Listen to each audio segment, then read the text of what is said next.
নিয়মাবলীর এই অঙ্কটা কি আছে দেখা যাক। দেয়া আছে X to the power A to the power X equal to B to the power Y equal to C to the power Z এবং A B C equal to 1 হলে দেখাই যে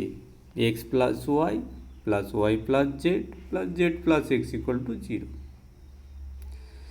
এ to the power X equal to B to the power Y और C to the power Z. तो A to the power x equal to C to the power Z लिखते पारी, सेटार whole to the power আমরা 1/x দুই দিকে লিখলাম। এবার এটা যদি লিখি দুই দিকে তাহলে বাঁ দিকে a থাকবে শুধু, কেননা एक्स और एक्स केटे गए 1 हो जाए सूचक, A equal to C to the power Z by X हो जाए डान दिके।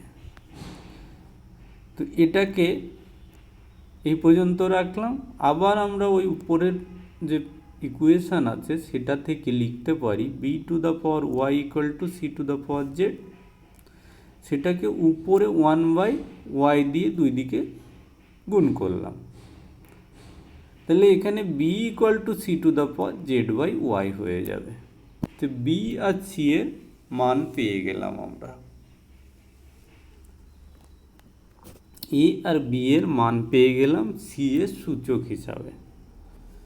তো এখন A B C equal to আছে 1, তো আমরা এ ইকুয়াল টু পেয়েছিলাম C to the power Z by X, B equal to পেয়েছিলাম C to the power Y by Z into C equal to 1। তো এখন তিনটে সূচক আমরা উপরে গিয়ে যোগ হয়ে যাবে, তো C to the power X by Z plus Y Z by Y plus X, এটাকে নিচে গসাগু হবে X Y, C to the power X Y গসাগু হলো, আর এখানে Y Z plus X Z plus X Y, C to the power X Y যদি দুই দিকে ডান দিকে 1 আছে, 1 তো যে কোনো সংখ্যা বাস্তব সংখ্যা যদি 1 এর পাওয়ার হয় সেটা এক্স ওয়াই হয়, তাহলে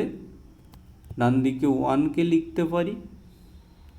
whole to the power X Y, এদিকে আমরা whole to the power X Y করলাম, তাহলে এক্স ওয়াই কেটে গেল,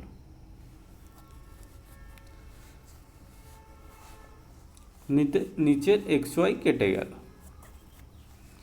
তাহলে C to the power X Y Y Z Z X থাকলো। এবার 1কে আমরা লিখতে পারি সি টু দ্য পাওয়ার 0, তাহলে সি আর সি ইকুয়াল হয়ে গেল দুই দিকে বাস্তব সংখ্যা, সুতরাং ওদের সূচক ইকুয়াল টু 0 হবে। তো সেটা X Y plus Y Z plus Z X equal to 0 প্রমাণিত।